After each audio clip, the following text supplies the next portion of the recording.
माता और पिता की संपत्तियों में है, उसी प्रकार आपका हिस्सा इस प्रदेश और देश की सरकार में है, ब्लॉक में है, तहसील में है, थाने पे है, जिला पे है, हर जगह हमारा हिस्सा उसी प्रकार है जिस तरह से माता और पिता की संपत्तियों में।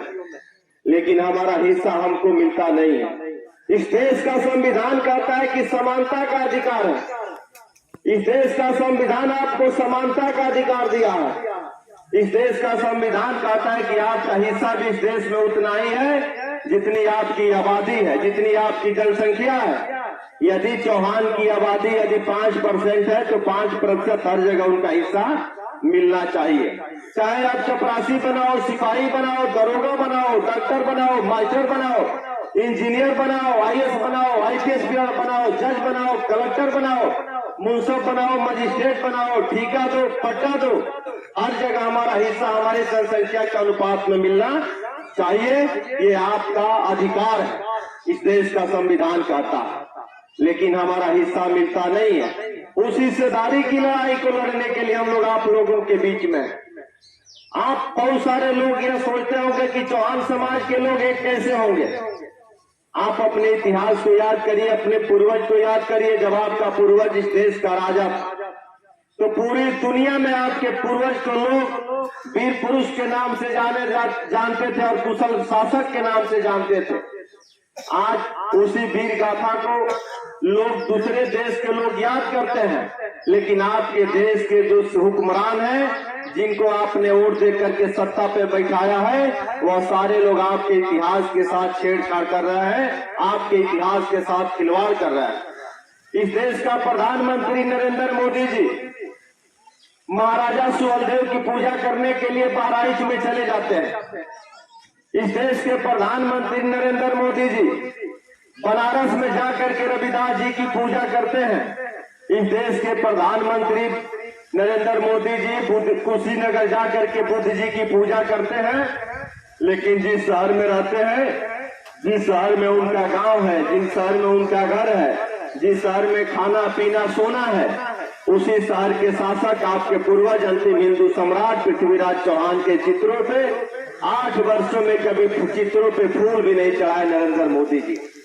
लेकिन पूरा चौहान समाज एक तरफा नरेंद्र मोदी जी के नाम पे वोट देता है, लेकिन मोदी जी आकर के रविदास जी की पूजा करके चले जाते हैं, सुहेलदेव जी की पूजा करके चले जाते हैं, बुद्ध जी की पूजा करके चले जाते हैं, लेकिन पृथ्वीराज चौहान को याद नहीं करते हैं। तो हम लोगों ने संकल्प लिया है अपने पूर्वज को याद करने के लिए, अपने पूर्वज की पूजा करने के लिए कि इस देश में यदि हम हैं तो हमारा भी इतिहास जिंदा रहना चाहिए। तो यदि इस देश में अम्बेडकर, रविदास, कालिदास, काशीदास, तुलसीदास, गांधी, गोडसे, सावरकर, सुहेलदेव, परशुराम, महावीर, बुद्ध की पूजा हो सकती है, तो आपके पूर्वज पृथ्वीराज चौहान की भी पूजा होनी चाहिए। आपके पूर्वज पृथ्वीराज चौहान की भी जयंती मननी चाहिए और आपके पूर्वज पृथ्वीराज चौहान की भी पुण्यतिथि मननी चाहिए। इस देश में तमाम महापुरुषों के नाम से स्मारक बनाए गए हैं। इस देश में तमाम महापुरुषों के नाम से पार्क बनाए गए हैं, रेलवे स्टेशन बनाए गए, खेल मैदान बनाए गए, स्कूल बनाए गए, यूनिवर्सिटी बनाई गई, शहर बसाया गया। लेकिन आपके पूर्वज के नाम से ना एक यूनिवर्सिटी बनी है, ना एक खेल मैदान बनाया गया है, ना एक स्मारक बनाया गया है, ना ही एक पार्क बनाया गया है। लेकिन ये वोट लेने वाले 75 वर्ष आपका वोट लिए, ना आपको हिस्सेदारी दिए, ना ही आपको सम्मान दिए, ना ही आपके पूर्वज को सम्मान दिए। तो ये हिस्सेदारी और अपनी सम्मान की लड़ाई लड़ने के लिए हम लोग प्रतिज्ञाबद्ध हैं और इस लड़ाई को अंजाम तक पहुंचाने के लिए हम लोगों ने संकल्प लिया है।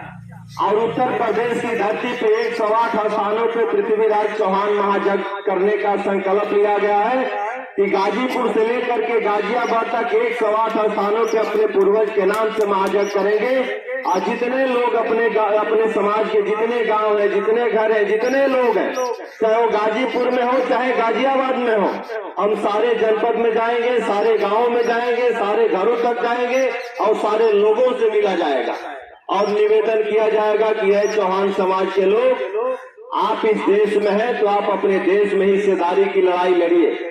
आप इस देश में अपनी भागीदारी की लड़ाई लड़िए। आप इस देश में अपने सम्मान की लड़ाई लड़िए। इसलिए कि बगैर लड़े हुए कुछ मिलने वाला आपको नहीं है, इसलिए हमें लड़ना होगा और उन लोगों की तरह लड़ना होगा जिस तरह से मुलायम सिंह यादव इटावा मैनपुरी से आकर के अपने लोगों को जागरूक किया, अपने लोगों को संगठित किया, उनके लोग जागरूक हुए, संगठित हुए और उत्तर प्रदेश में 4-4 बार अपनी सरकार बनाए और आज भी बहुत मजबूत स्थिति में उनकी सरकार